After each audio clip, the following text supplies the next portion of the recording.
Осаменост, отуѓеност, невозвратена љубов, потрага по подобар живот.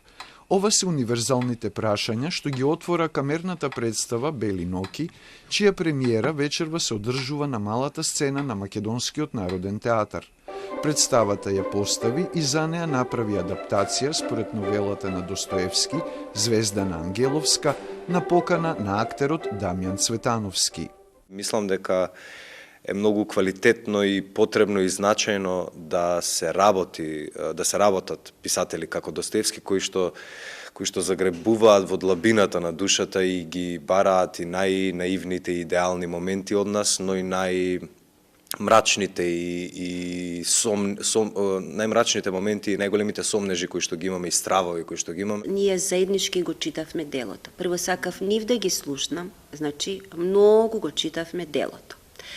Потоа во разговорите, во анализата, кога тргнавме, морав да насетам што нив, значи двајцата како актери, што нив ги загребува.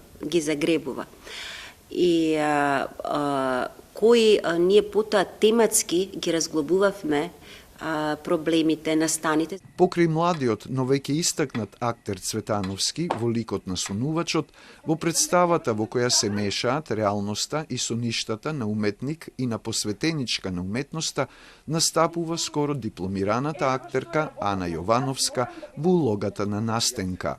Достоевски се бави со една многу значајна тема, а тоа е ветувањето. Ние денес малци имаме заборавено што значи да ветиш некому или да се ветиш некому, а подоцна можеби да сватиш дека тоа не било она што вистински си го сакал. Автор на сценографијата, која кореспондира со комплексноста на односите меѓу ликовите, е Мартин Манев. Роза Трајчевска-Ристовска беше ангажирана за костимите во кои се меша епохата и совремието, а суптилна музика компонираше Маријан Нечак. Според прикажаното, Бели ноки не подсетуваат на потребата од безусловна љубов, искреност и добрина меѓу луѓето денес.